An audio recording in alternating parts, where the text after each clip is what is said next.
Yun, mga kawak. Nakauwi na ako. Kaya tayo magpuntuhan pagka kung ano nangyari sa akin sa town. Totoo lang, pagod, walang masakyan. Tapos ang isa sa pinaka ano ngayon eh, wala rin taxi kasi. Ito yung itsura ko pagka ito yung mga pinamili. Share ko kung ano yung mga pinali namin. Tapos kung ano yung ginagawa namin. Pagdating ko, ito na yun. Man, spray mo na ako, man. Yan. Balikan to yung ginagawa pagdating ko. Grabe.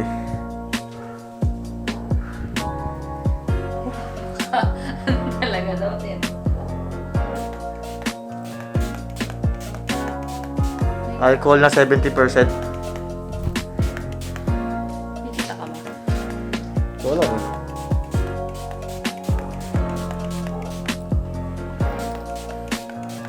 Hinawakan mo. Hindi ka pag-alcohol.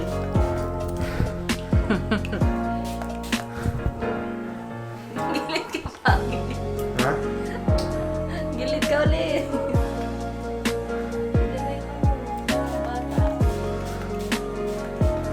Ay, di pa ako.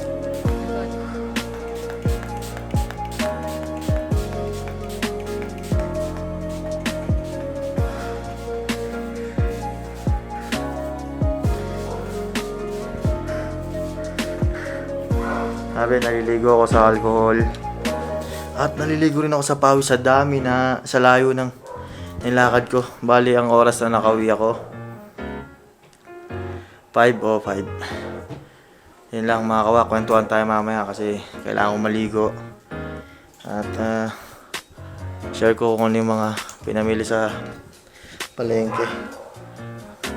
Yun lang, mamaya na ulit.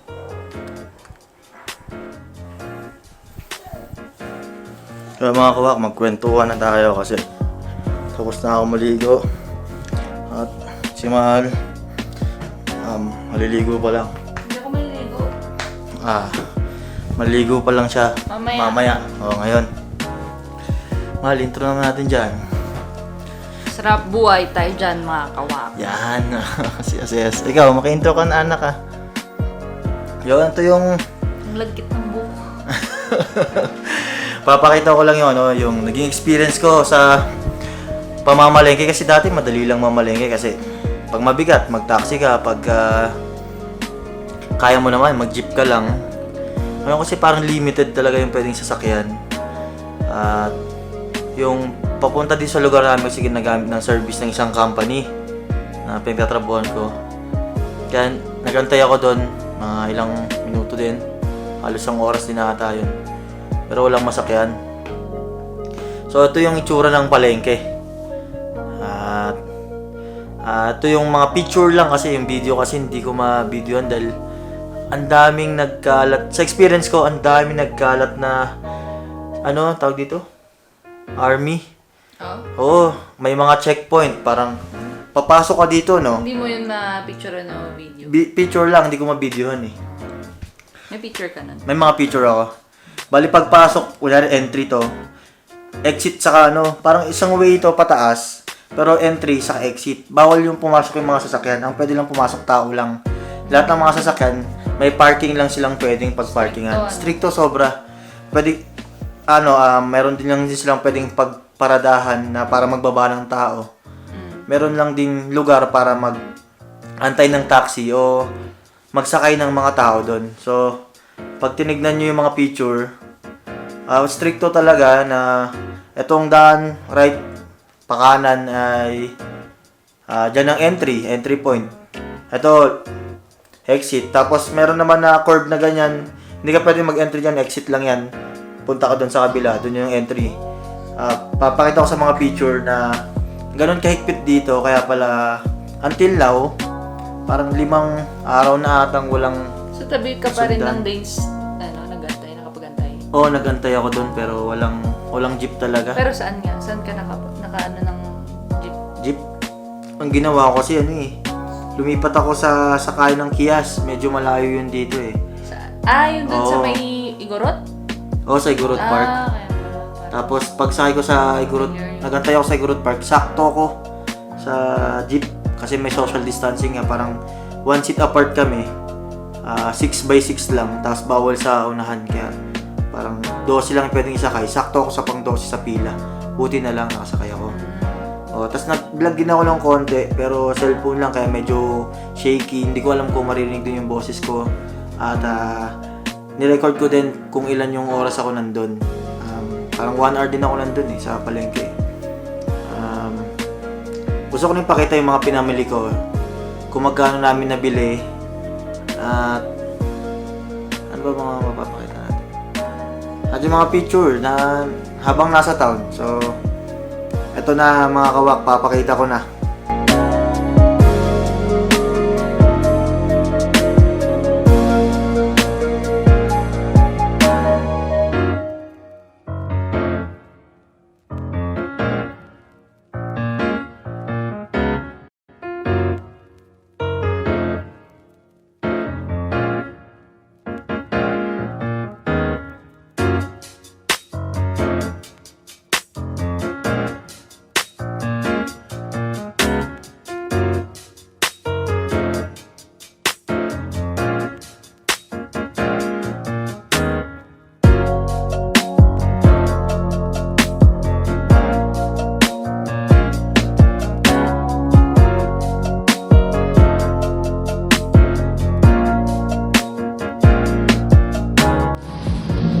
Lalakad na ako pa uwi. Madalas madaming tao dito kasi 3 PM to 4 PM halos wala nang tao. Hindi ko nga alam kung narinig nyo ako kasi nakamas ako, bawal yung hindi nakamas Pero ito yung itsura ng town. Dami na rin ako pinamalengke, tapos na rin ako mamalengke. Kung makikita nyo lang dito sa mga picture na hawak ko, one thing na good, konting tao, pero limited yung oras kasi alas 4 pa lang halos nagsasara na lahat ng mga ano sa palengke, mga pwesto, mga stall. Ngayon pauwi na ako, lakad na. Hindi ko nga alam kung may jeep kasi may oras yung sakayan ng jeep. At ito yung tsura ng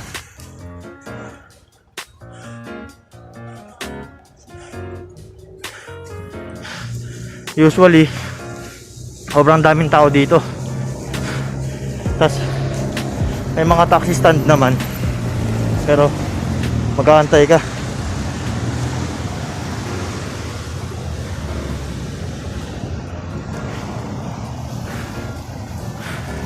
Yun, konti lang din yung sasakyan. Pinakamaganda,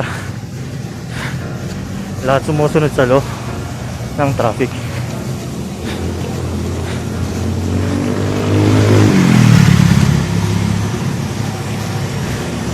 Halos panay Food Panda saka private vehicle na lang nakikita ko. Yun lang naman.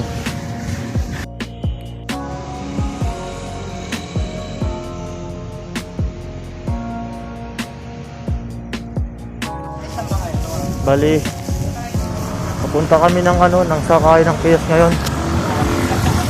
Medyo malayo pa rin yun sa bahay, pero di pa rin kasi alam kung merong masasakyan na jeep kasi yung waiting area wala pa rin laman. Ngayon tatry ko dun sa ibang sakay ng jeep kung pwede o at kung meron, kasi malayo yung town papuntang bahay. Bira lang yung tao bira din yung sasakyan. Madalas ko nakikita yung mga Food Panda. Sila yung madalas na libot dito sa town.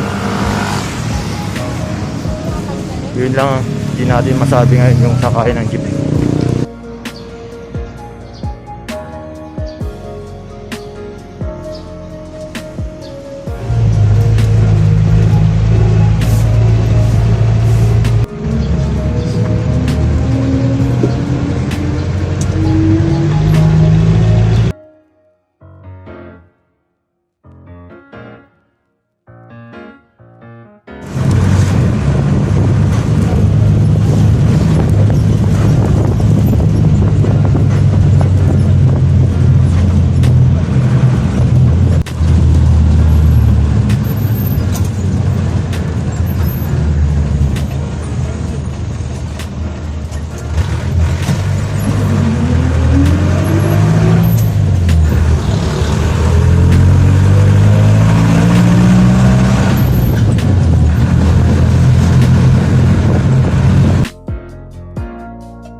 So nakababa na tayo from jeep ng Kiyas kasi ano eh, wala yung paluwakan eh. Hindi ko alam kung anong schedule kasi talaga. So naglalakad ako at hindi ko alam kung ilang minuto kasi medyo malayo-layo pa rin to sa bahay. Bali, bumaba ako sa kanto ng ano, bandang Sidle Crossing ng Pakiyas saka ng Luwakan Road. Mamaya na lang ulit orasan ko kung ilang oras ako nakauwi. Saka document ko naman kung ilang oras ako tumagal sa lahat-lahat. Okay. So nakita naman nyo yung mga picture, no? Anong masasabi mo, Mahal, sa naging experience ko, Mahal, sa palengke? Walang gaano katao-tao. Tapos, tao dito. Di ba dapat, alas 7 magsasara? Oh, madalas alas 7 yun, mga ali. Parang halos lahat sarado na eh. No? Tapos nagliligpit na talaga sila, tapos ang bilis maubos ng mga prutas. Paninda. Oo, mga paninda. Oo. Ang isa pa na nagtataka ko, nagmahal. Oh? Ang ibang prutas at gulay, nagmahal din yung pamasahe. Kasi nga siguro dahil hindi kumpleto sa jeep eh. So babayaran mo yung puwang. Parang Ay, ganun nangyari. ganon. Oo. Kasi ang pamasahe, alam ko, dapat parang 15 o 12 something. Oh, magkano? 25 ang pamasahe ko sa jeep eh. Oo, kaya alam ko 14 nga eh. 14 ang pamasahe. Pero dahil 25, parang nag-plus 10 sa pamasahe. Siguro para din sa mga jeep na hindi rin sila lugi. Kasi konti na lang umiikot na jeep. Pero at least meron pa rin, no? Yun ang maganda sa Baguio. Oh, yun ang maganda sa... Sinunod nila yung mga social distancing. Kahit sa pila, ang lalayo namin sa pila, kaya akala mong haba-haba ng pila eh. Tapos ang makikita mo lang umiikot, either private car, mga jeep na pangilan-ngilan, saka yung mga naka-pink na uniform. Ano yung mga yun? Food Panda. Ah, Sobrang dami ng food panda. Parang, Kitang-kita sila kasi syempre wala gan dumadaan eh. no? O makikita mo Nakailan ka nun, Marami ako nakita. Mga makikita mo, police, vehicle ng police, tapos mga sundalo na naglalakad, mga nasa checkpoint. Food Panda, lagi mo makita naglalakad mga taga Food Panda. Shoutout sa mga taga Food Panda ng Baguio. Saludo ako sa inyo. Gagaling nyo rin para kayong mga frontliner din ng mga police sa army. At yung mga establishment ng pagkain, bukas din sila pero hindi ko alam hanggang anong oras. Right. Mga Yellow Cab, Jollibee, mga ganon, bukas sila. Bukas pa rin. Saludo din sa mga pumapasok para doon. Pero may mga pumapasok. May mga customer. take out lang lahat. Take out lang lahat. Tapos pag bibili ka sa palengke, may mga social distancing din, di ba? Nakita mo dun sa may tali, tapos may mga marka sa sahig. Oo nga. Ganun. May mga, hindi ko masabing mapamantala. Parang nagtitake advantage. Pero, Samantala. parang nagtitake advantage. Kasi nagtataas sila ng presyo. Sample yung itong Tokwa na nabili ko, 13. Tapos sa ibang 20 siya binibenta. Saan banda? Saan ka naka ng 20? Yung 20 dun sa may mga longganisa.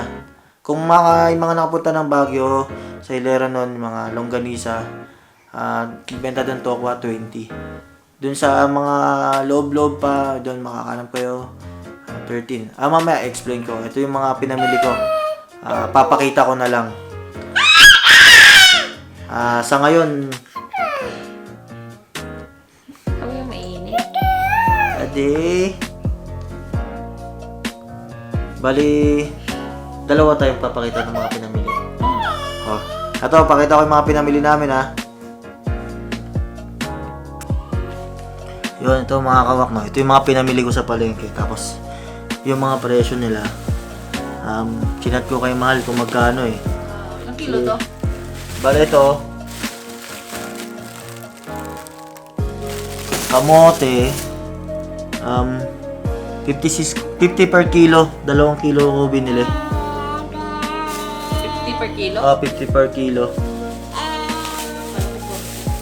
Ay, may guyabano. No, pang may lemon pa dyan. Yung guyabano, 100 per kilo, pero natawaran ko siya ng 90 per kilo. Tokwang durog-durog dahil nasa ilalim.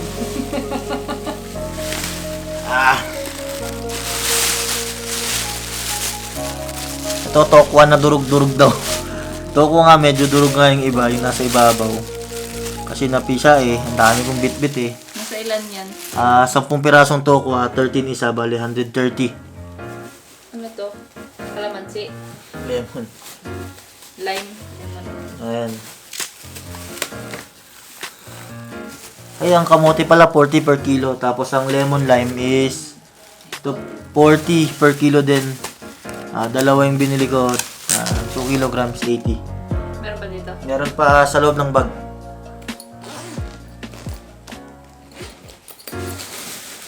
Ano yan? Mahal yan.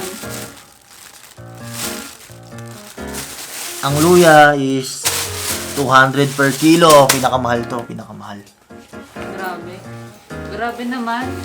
Sabi sa'yo, unti lang. Ilang kilo yan, mani? Ang mani is 110 per kilo, 3 kilo yan. 110 per 110 per kilo. Pero, 110 per kilo ba ito? Dati 60 lang eh. Ano na mahal? Ewan ko, nagmahal yung mga paninda nga. Grabe naman, doble. Bawang. Ang bawang is 140 per kilo, pero may mga nagbebenta ng nasa 200 ata, halos 180.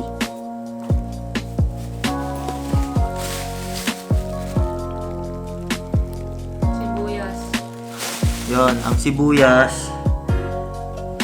Magkano sabi ko sa sibuyas? 150. Ang sibuyas ay 70 per kilo. Ay, 7. Oo, Mas mura yung sibuyas. sibuyas mas mura. Mas dinamihan na lang sana yung sibuyas kaysa sa luya. Oo nga eh, Mas ano pa natin yung sibuyas. mas lagi nagagamit. Mas nagagamit natin. Kaya sabi ko sa'yo, tansyain mo lang. Itong Ang lalaki hindi- ano kasi madaling mabulok yung sibuyas. Okay lang naman pumunta ulit ng palengke. Itong ganito karaming asin, 100 pesos. Ayun. So, ito yung mga binili namin, no. Ulitin ko lang. Luya, asin, luya, 200 per kilo. Asin, 100 yung ganito karami. Mani, 110 per kilo. Sibuyas, Ilang kilo to? 3 kilograms. Sibuyas, 1 kilo, 70. Lemon, 40 per kilo, 80. Tokwa, 13 per piece, 10 piraso. Oh, ganyan talaga eh. 130. Kamote, 40 per kilo, 2 kilograms, 80. Kuebano, 100 per kilo, pero 90 per kilo ko lang bili, 180. Bawang, 140 per kilo, 140, 1 kilograms. So, yun lahat ng pinamili ko sa palengke na pang matagalan naming konsumo. At hindi ko na patatagalin kasi medyo mahaba na rin tong pag-uusap natin eh. At least, napakita namin nakakawak yung experience namin sa Ayan na. experience namin sa pamamalengke ngayon sa Baguio na wala nga tao gaano. At hindi naman totoo yung parang may mga picture kasi lumabas na maraming tao eh. Pero sabi nila, may nagsabi sa akin na bago daw mag-lockdown, ganun daw yung naging nangyari. Parang nag-panic yung mga tao, ang daming bumibili. Pero nitong lockdown na, schedule kasi yung pagbili. Kaya konti lang yung taong makakasalubong mo sa makakasalubong mo sa palengke. Yun lang para sa akin, mahal. Ikaw, ano masabi mo sa pinamili ko? The best. Ang galing mo, mahal. Kahit sobrang bigat niya na, mahaba yung nilakad. Ang layo ng nilakad. Saka, salamat sa tokong durog. Sarap. Tokwa. Nag-crave na ako sa tokwa. Ayan. Luluto ako bukas. Yan. Ikaw, anong masabi sa pinamili ni Daddy? Yan o. Hawak niya kanina yung luya o. Ilalagay na to sa dibdib mo. Para ma-absorb. Ay, kaya pala, o nga pala, kaya maraming yung luya sa sibuyas. Kasi yung sibuyas nilalagay namin sa kwarto. Yung half, tapos yung half nun, hati-hati kami sa paan namin. Paan ni Aseyas, paan ni Malwanda, at pa ako. Tapos yung luya naman, ilalagay namin sa dibdib. Na para makuha yung, basta may benefits din yun eh. Basahin yun lang sa, pwede nyo Google na lang, kaya may YouTube naman, maano. Yun lang masabi ko. Sana informative at sana na-share namin ang experience namin habang may COVID. Dubidap-dap. Yun ang mahal. Ano sa'yo? Okay na ako. Okay na rin ako. Live love, love life. Isa pa. Live love, love life. And pure happiness.